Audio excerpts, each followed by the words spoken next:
My never I say ma PENDREAM TV. PENDREAM TV there. I see them yopo. Memo bibiara kwaba eba PENDREAM TV. So we are new to the channel, subscribe to the channel, bell the notification, and share ma afofro ensa enkabi. Comment section ho nowadays we're adventure aba. Global Info Analytics one of the rating agencies. Omo the pool and I say omo findings ever to dra. Ultimately who said there is integrity in the data, there is consistency. Any offense omo data no reliable. Musa Danquah akasa. Wato ensembi amane the NDC amanyuku no say adie baako bi wo ho a omo hwe ye na omo pay close attention to one thing he said in this video. Now ade and a Global Info Analytics and I say Musa Danquah of Global Info Analytics and can say NDC should pay close attention to it. Yenti Musa Danquah. 1 year on, it's still difficult to forget some of the conversations we had. And do you still see people sounding the same way with the same level of cynicism whenever you put out outcome of polls and surveys? Or you see some improvement? I would say we've seen some improvement. The improvement, I think, has been forced onto them because you cannot be in denial forever. You know, if you didn't believe us in the 2024 elections, you've seen Cautiọn. So what else would you say? The problem I have faced in particular is that they think that I am an NDC person and that I'm doing that to favor NDC. But I've said to them that, look at the outcome of our polls, or look at the polls and the outcomes of the actual elections. If indeed I'm an NDC person and I'm getting this accurate, then you must as well believe that.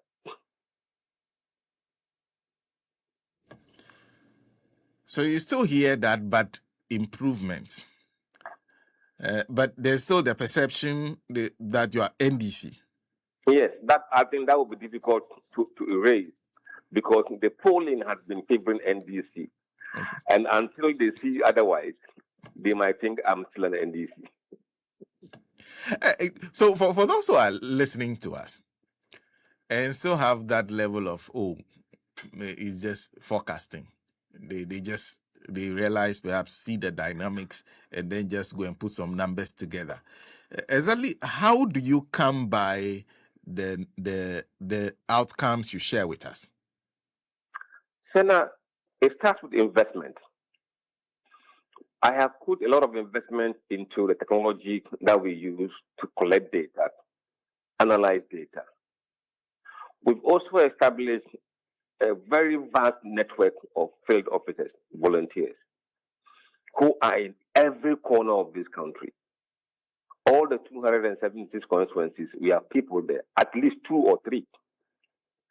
So when we are talking about data, it comes from the people's mouth, from the ground. And also having the mindset that we are here to seek the truth and nothing more. So even if the person doing the survey in Wali Wali, even if his uncle is Baumia, he does not care about the relationship. He cares about the validity and accuracy of the data. If we are doing a poll in Bole Bamboy, and the field officer's family is Don Mahama, he doesn't care about the person he relates to. He cares about the integrity of the data. So that is very important. So when it comes to data integrity, I think we are up there. And that's the reason why we get things right. And let me tell you, in the last 12 months alone, as an organization, we have interviewed close to, let me see the precise number. We have interviewed about 328,000 people in this country. 12 months? Yes. That's a lot. 328,000 individuals. Individuals have been interviewed. Some are in commercial research, market research, but a lot of these are on governance, political opinion polls, delegates, of the parties.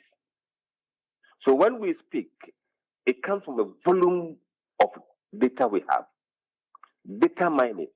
We can go through all these kinds of data and pick a pattern, pick a behavior, and analyze that behavior and predict accurately what they will do. But did the initial skepticism about your work make sense to you? Yes, it does, or it did. Look, I've been in this country for some time. I used to follow polls regularly. Indeed, in the days of Ben Epstein on Crossfire and stuff like that, we saw polls there. And we have a perception in this country that we don't have trust in the people who do polls. There is always a thought that he must be with NDC or he must be with NPP. Actually, it doesn't matter whether if that poster is aligned to NPP or aligned to NDC. But it's what he or she is doing grounded in science and methodology. If the answer is yes, I don't care which party he belongs to, because science doesn't have party affiliation. If you are sick and you go to hospital, the doctor may be NDC doctor, but he will diagnose the same malaria like NPP doctor. It makes no difference. The difficulty we've had in the past is that there are people who are NPP or NDC aligned voters, and they can't put their heart out of the data, and they get kind of buried in it, and then begin to sound unobjectively. And that really was the problem you inherited, because there are those who feel sometimes we put our trust in these posters. At some point, it start to sound like they are selling to the highest bidder. And then the integrity of the polls lose integrity, because what they find and what happens are most of the times worlds apart. Absolutely. Look, Senna, there has been several approaches to us, to me, by both political parties, individuals, wanting you to do a poll to sway certain direction. We refused. It's been going on till today. My point is, if we compromise on any of the work we do, that is the end of the integrity of our work and me as a person. Not a dime. I have never taken a dime from anybody, neither NPP nor NDC, to do what we do for public opinion. Absolutely none. And that is why, up to date, nobody can open his mouth and say, Musa Danquah took this or that. Because they have no evidence. They know it. So you are now confronting the same challenge that perhaps your predecessors confronted and they balked. Yes. But you do understand the reason perhaps a political party, candidates may approach you and ask you to do what you said some people have asked you to do? I do understand that. And because they have a belief that the public opinion sway people to vote for you. And I've always disputed that. Look, the only time the public opinion works in your favor when you are the one that is leading is when the race is very close. Remember, the public opinion measures people's sentiment. If most people say they want you, and others want to make decisions based on how to vote, they will always go with the majority. If people say you are the one they prefer, and there are 3% who say they are undecided, those 3% would like to go to where most people are. And that is not changing public opinion. It's just telling them that this is where most people are. Now, if the polls were really influencing outcomes, what you will see is that the outcome of the polls or the outcome of the election will be far different from the opinion poll. Because at the last minute, people change their mind because of the public opinion. But all the polls we have done, you can see that the polls are within the margin of error. and not outside the margin of error. If we say John was going to get 54 plus or minus 2%, and he got 70, then you could see that, or you could say that the difference between 56 and 70 is the effect of the polling. But here, 54 plus 2 is what? 56. Exactly the poll. So the poll did not change anybody's mind. They just confirmed what they said they were going to do. So you even dispute that, because you know that opinion is a widely held opinion. That if and I I've been can... telling them that they are misleading themselves. Senna, nobody would go and queue to vote for Mahama because the opinion poll says so. Very few would do that.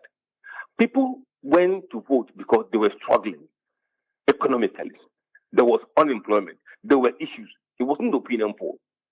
If it was the opinion poll, there were opinion polls that said Bawumia was winning. Why didn't that come through? Why didn't the voters follow that opinion poll?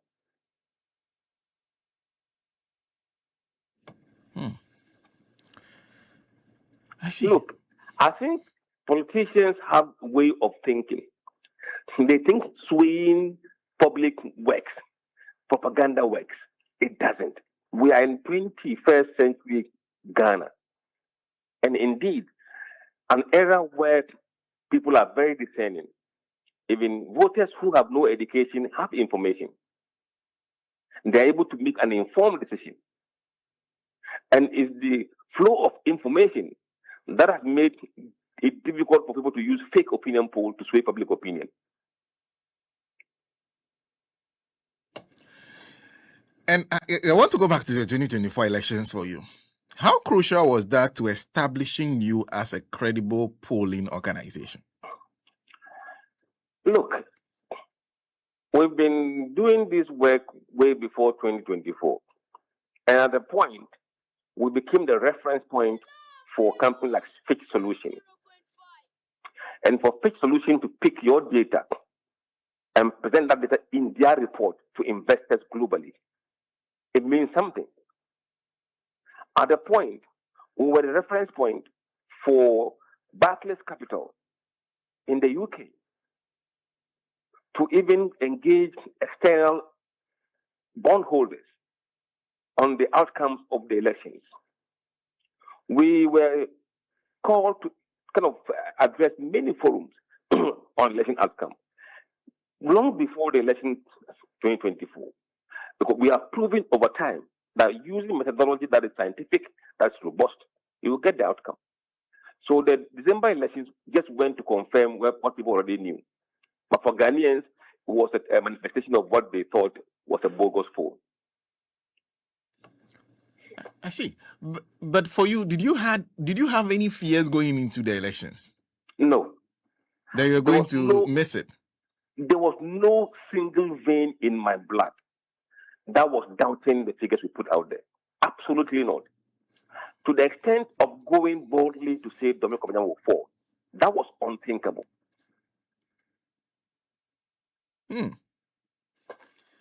And I always wonder, because when it comes to the surveys and the polls on election outcomes, you are careful not to assign reasons.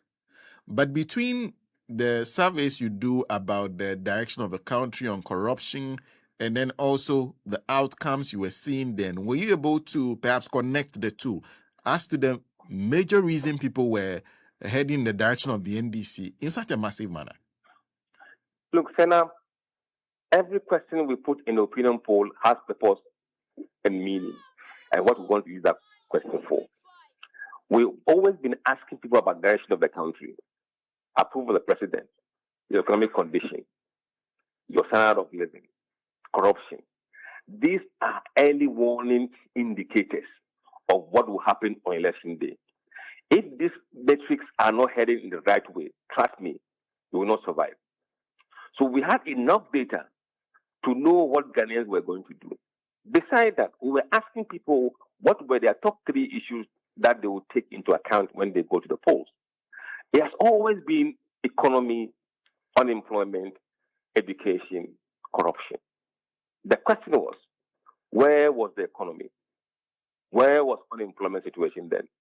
Where was the even educational sector? Was it doing very well? And what was corruption expectations or perception? On all these metrics, the government were performing abysmally.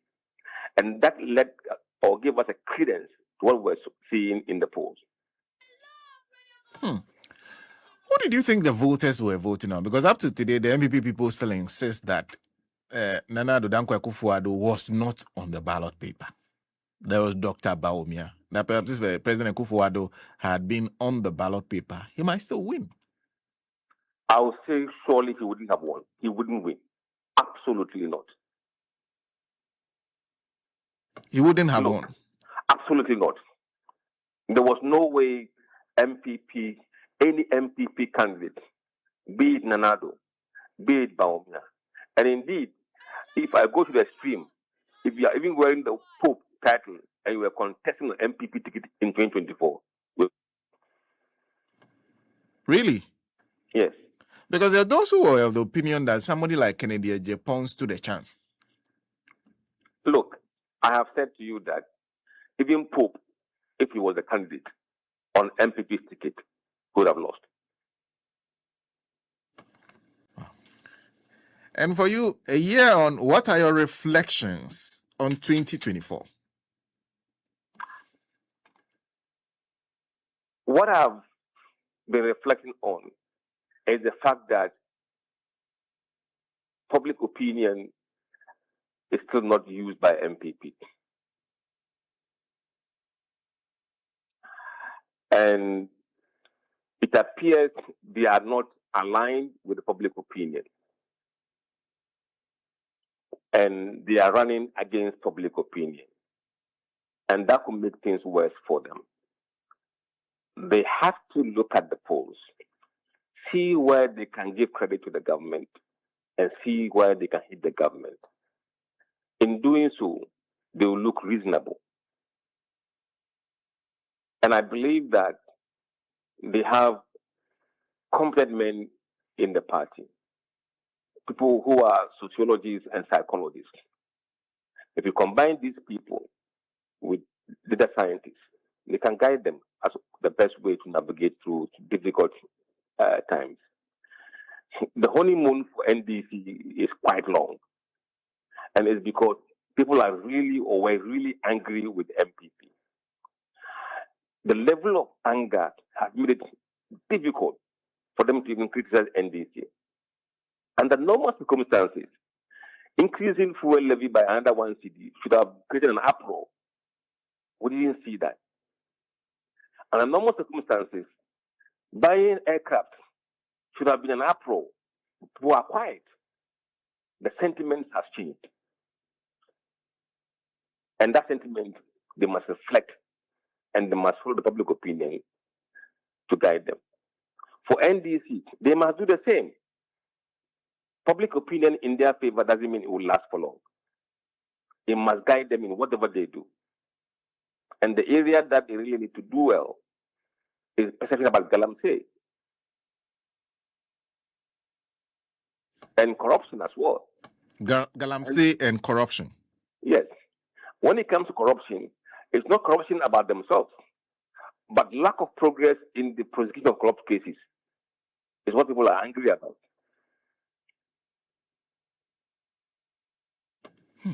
So they need to make progress on two fronts. But generally, do you get the opinion that they are listening to the data? I think they're listening to the data.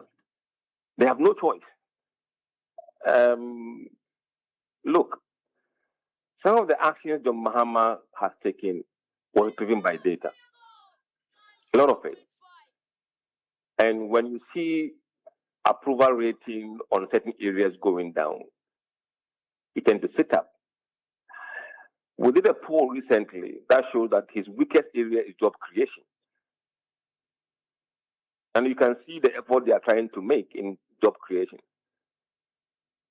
They've been hit hard by the opposition on the 24-hour economy, rightly so, because they don't see it being openly championed.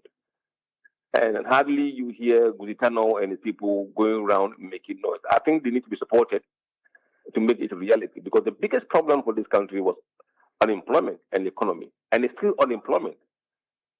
Indeed, if you ask people what are the biggest issues facing Ghana today, it's no longer the economy, it's unemployment. Unemployment is what they need to work on. Yes. See. Well, thank you. Thank you, as always, for speaking to us and sharing your reflections with us on the 2024 elections. But what is that one memory that you will never forget about the 2024 elections? There's a particular event that happened that will never escape your memory. You know, it was the result of the Ashanti region. And we have said that there was no way NPP was going to cross 70%. Absolutely no way. And the average we've given them in Ashanti region was 65%. I think they got to 54 point something percent. And for us to get this Ashanti region that close, very precise, was humbling.